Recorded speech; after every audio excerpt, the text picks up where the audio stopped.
Students, आज जनन स्वास्थ्य का अंतिम टॉपिक जो चौथा चैप्टर है उसका अंतिम टॉपिक वंध्यता निदान।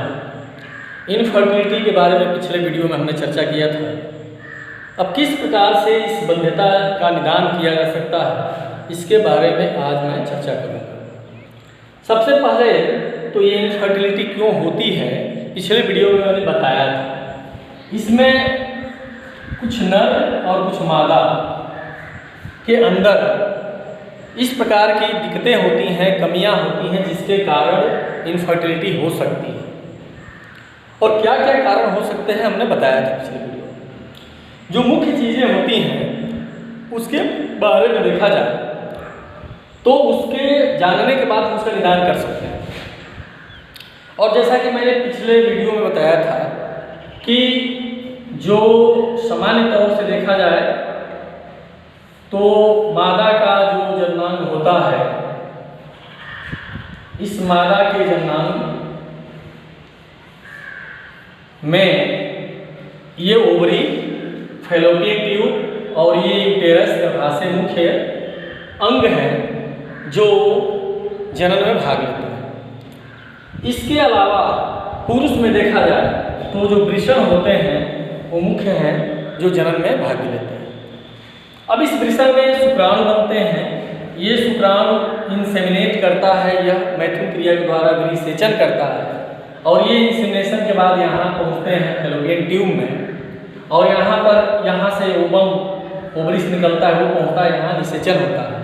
और निषेचन के पश्चात यह जाइगोट का इसमें इम्प्लांटेशन होता है, अंतरोपण होता है यूटेरस की दीवार में, इंडोमेट्रियम में, और यहीं पर बच्चे का विकास होता है, फीटस का विकास होता है। तो अब दिक्कतें क्या होती हैं, जैसा कि मैंने चर्चा किया था कि मादा में या तो अंडा ना बने, या तो यह फैलोपियन ट्यूब सॉलिड हो जाए, या फैलोपियन ट्यूब को सक करने की, खींचने की क्षमता कम हो जाए, या यूटेरस की दीवार फाइब्रस हो जाए, या इसमें किसी एलर्जिकल प्रॉब्लम हो जिससे वो गर्भधारण न कर सके। इसी प्रकार से पुरुष में या तो शुक्राणु कम बने, या शुक्राणु अचल हो, या शुक्राणु कमजोर हो जो अंडे को भेदन न कर सके। तो ये कारण हो सकते हैं जिसके कारण वंध्यता हो सकती है। तो निदान में इन्हीं कारणों के आधार पर हम निदान करते हैं और ये निदान आवश्यक है क्योंकि इसके द्वारा न केवल उस दंपति का जीवन सुखमय हो जाता है बल्कि सामाजिक रूप से भी, मनोवैज्ञानिक रूप से भी वह स्वस्थ हो जाता है। तो इसके लिए विभिन्न प्रकार के उपाय हैं मेडिकल साइंस में, जिसके बारे में मैं चर्चा करने जा रहा हूँ। सबसे पहले हम देखते हैं कि जो मेडिकल साइंस में उपाय है इस वंध्यता को दूर करने को, उसको कहते हैं ART। ART means assisted reproductive technology, यानी जनन जो टेक्नोलॉजी विधि है, यानी यह सहयोग करने वाला असिस्टेड रिप्रोडक्टिव टेक्नोलॉजी है, अर्थात सहायक जनन प्रौद्योगिकी। अब सहायक जनन प्रौद्योगिकी के अंतर्गत विभिन्न प्रकार के मेडिकल टेक्नोलॉजी का उपयोग करते हैं। उन बातों को ध्यान में रख करके जिसके कारण ये नर और मादा बंध हैं और वो दूर करके इनकी वंध्यता समाप्त की जा सकती है। पहला है IUI, आर्टिफिशियल इंसेमिनेशन। आर्टिफिशियल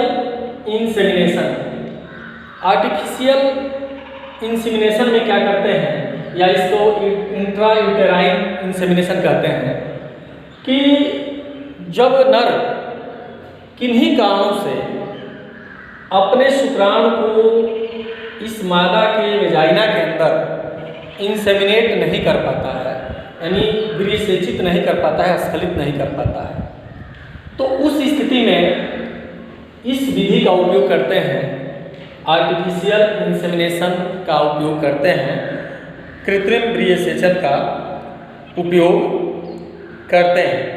इसके अंतर्गत नर का शुक्राणु या व्रीय लेकर के और मादा के यूटेरस में किसी पतले यंत्र के द्वारा पिपेट टाइप या ब्यूरेट टाइप का पतला होता है, उसके द्वारा इसमें इंजेक्ट कर देते हैं। आपने देखा होगा प्रायः पशुओं में ऐसा किया जाता है। इसमें वीर्य को -170 या 70 डिग्री सेल्सियस नाइट्रोजन द्रव -176 डिग्री सेल्सियस पर नाइट्रोजन द्रव में उसको संरक्षित किया जाता है, प्रिजर्व किया जाता है, और आवश्यकता पड़ने पर माता के गर्भाशय के अंदर इसको इंसेमिनेट किया जाता है कृत्रिम तरीके से किसी यंत्र के द्वारा, जो पशुओं में प्रायः हम देखते हैं, गाय भैंस में इसका उपयोग करते हैं। तो उन पुरुषों में करते हैं जो वीर्य सेचन में अक्षम होते हैं। दूसरी विधि है in vitro fertilisation. In vitro fertilisation का मतलब ये है कि ये शरीर से बाहर फर्टिलाइजेशन किया जाता है। अब उनमें किया जाता है मादाओं में या पुरुष में जिनमें यह शुक्राणु या तो मोटाइल न हो या उनकी संख्या कम हो, जो फैलोपियन ट्यूब तक न पहुंच पाते हैं, या अंड का भेदन न कर पाते हैं, कमजोर हो, या उन माताओं में करते हैं जिनका ये फैलोपियन ट्यूब सॉलिड हो गई हो, अर्थात उसका जो फैलोपियन ट्यूब का सक करने का जो पावर है ओवम को अंदर, वो करने की क्षमता कम हो। तो इनमें करते हैं इन विट्रो फर्टिलाइजेशन, यानी शरीर से बाहर फर्टिलाइजेशन कराते हैं। इसमें करते क्या है कि पुरुष का शुक्राणु वीर्य लेते हैं, स्त्री का ओवम लेते हैं और इस ओवम को किसी पात्र में रख देते हैं और इस वीर्य को जो शुक्राणु सक्षम शुक्राणु है उनको इसके अंदर मिलाते हैं। फिर ये शुक्राणु और अंडाणु मिल करके जाइगोट बनाता है और यह जाइगोट बाहर ही, शरीर के बाहर ही, इसमें 2 से 8, 4 से 8 कोशिका युक्त मार्बला विकसित होता है। यह जाइगोट जो 8 न्यूक्लिएट होता है, 8 ब्लास्टोमियर इसमें होते हैं, इस 8 ब्लास्टोमियर युक्त जाइगोट को हम मादा के यूटेरस में इम्प्लांट कर देते हैं।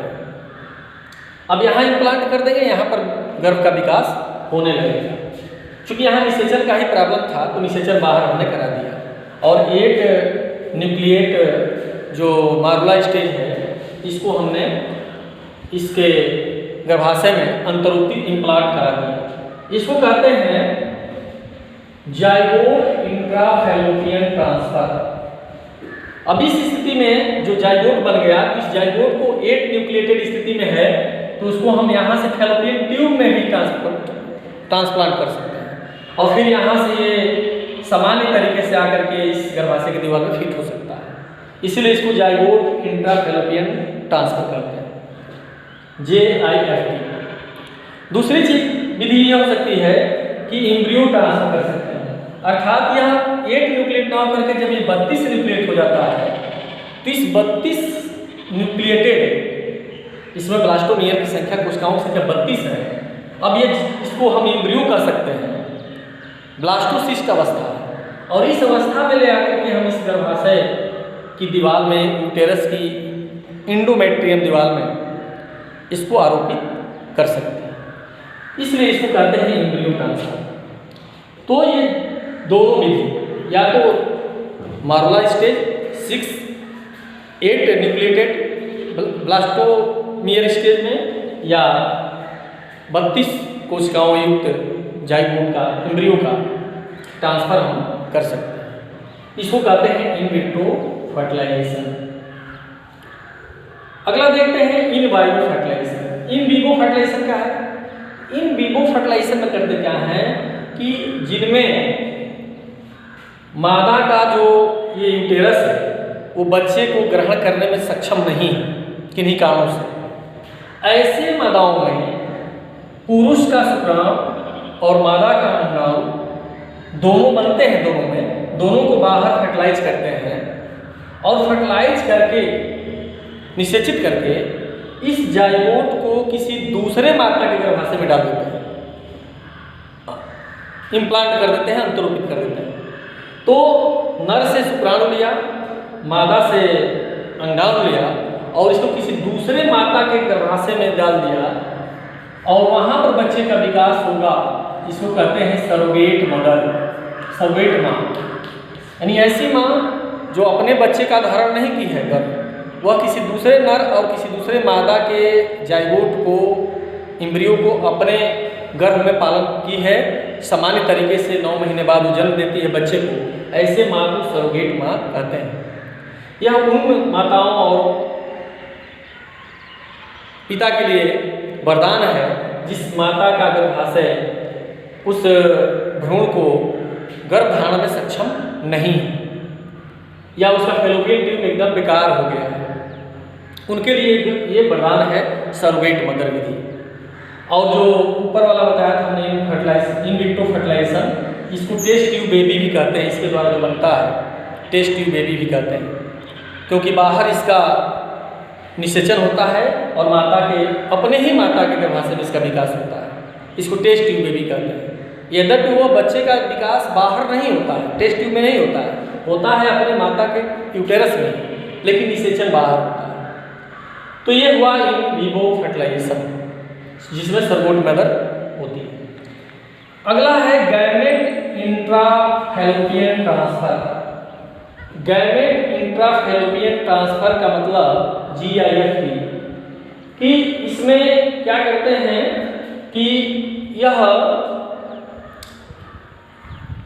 बाहर यानी बाहर नर और मादा का शुक्राणु और मादा का अंडाणु और नर का शुक्राणु, उन दोनों को माता के जन्म में गर्भाशय में ट्रांसफर कराते हैं, फैलोपियन ट्यूब में ट्रांसफर कराते हैं और वहाँ निषेचन होता है। और निषेचन के फलस्वरूप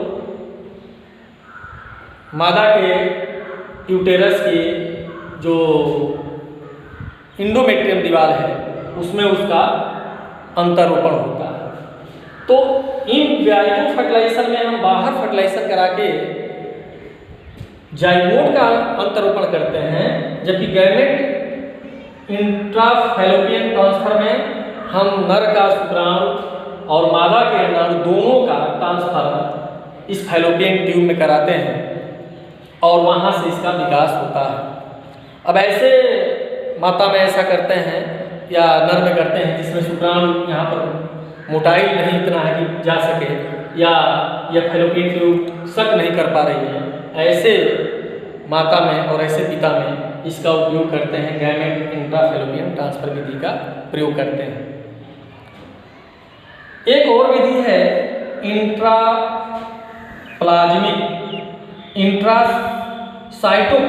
इंट्रासाइटोप्लाज्मिक स्पर्म इंजेक्शन। अब इसमें क्या करते हैं देखें आप, तो इसमें जिन पुरुषों में नर अंडाणु को भेद नहीं कर पाता है, इसको पेनिट्रेट नहीं कर पाता है, ऐसे में हम शुक्राणु को इंजेक्शन के द्वारा इसके अंदर इंजेक्ट कर देते हैं। उसके केंद्रक को और उसके जीव द्रव्य को एक इंजेक्शन के माध्यम से इसके अंदर इंजेक्ट कर देते हैं और यह शुक्राणु इसके अंडाणु से मिल करके जाइगोट का निर्माण करता है। तो यह उन पुरुषों में किया जाता है जिन पुरुषों में शुक्राणु कमजोर है, मोटाई कम है और वह इस अंडे का भेदन नहीं कर सकता है, ओवम का भेदन नहीं कर पाता है। ऐसे में इन पुरुषों में शुक्राणु को इंजेक्शन के द्वारा हम इस ओवम के अंदर पहुंचाते हैं और यहाँ शुक्राणु का केंद्रक अंडाणु के केंद्रक से मिलकर जाइगोट का निर्माण करता है। तो और इस प्रकार से इस जाइगोट को हम फिर मादा के यूटेरस में स्थापित कर सकते हैं, इम्प्लांट कर सकते हैं। तो ये विधियां हैं जिन विधियों द्वारा हम वंध्यता को खत्म कर सकते हैं। वंध्यता चूँकि भारत में या किसी भी देश में बहुत कठिन थोड़ा पड़ता है, ये जो जितनी भी विधियां हैं थोड़ा कठिन है। कठिन इसलिए है कि प्रशिक्षित डॉक्टरों की कमी है, महंगा है, हर जगह ऐसे डॉक्टर उपलब्ध भी नहीं हैं और चूँकि सभी भारत में सभी लोग सक्षम नहीं हैं इतना कास्ट बियर करने का, इसलिए यह एक उपयुक्त साधन होने के बाद भी सभी इसका उपयोग नहीं कर पाते हैं।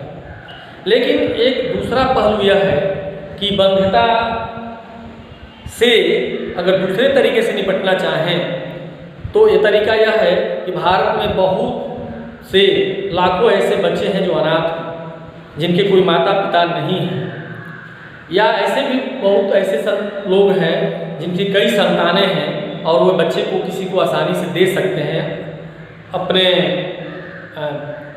स्वेच्छा से दे सकते हैं। तो इस स्थिति में यदि हम किसी अनाथ बच्चे को, जो बंध्य माता पिता है, किसी अनाथ बच्चे को ग्रहण कर लें, अपना लें, उनको दत्तक पुत्र के रूप में स्वीकार कर लें, उनका पालन पोषण करें, उनको पढ़ाई लिखाई कराएं, तो इससे दो समस्याओं का निदान हो सकता है। एक तो अनाथ बच्चे माता पिता पा जाएंगे, समुचित उनका देखभाल हो जाएगा, शिक्षा ग्रहण कर पाएंगे, और दूसरा कि जो बंध्यता के कारण माँ बाप जो दिक्कतें झेल रहे होते हैं, जो समस्याओं से ग्रसित होते हैं, उन समस्याओं से भी उनको मुक्ति मिल सकती है। तो इस प्रकार यह बंध्यता से मुक्ति का दो उपाय है। एक उपाय है ये निदान है, जो विभिन्न प्रकार के इलाज हैं, इसके द्वारा बंध्यता समाप्त की जा सकती है। और दूसरा उपाय है कि समाज में अनाथ बच्चों को, कमज़ोर घर के बच्चों को अपना करके और हम उनका भी जीवन खुशहाल कर सकते हैं और अपना भी खुशहाल जीवन कर सकते हैं। इस प्रकार से इस टॉपिक, जो चौथा टॉपिक है जनन स्वास्थ्य, इसका जो पूरा अंतिम टॉपिक था, जो अंतिम बिंदु था, वो समाप्त होता है। और अब आगे का जो भी टॉपिक होगा, अगली यूनिट है, उसके बारे में आगे अध्ययन किया जाएगा। तब तक के लिए धन्यवाद।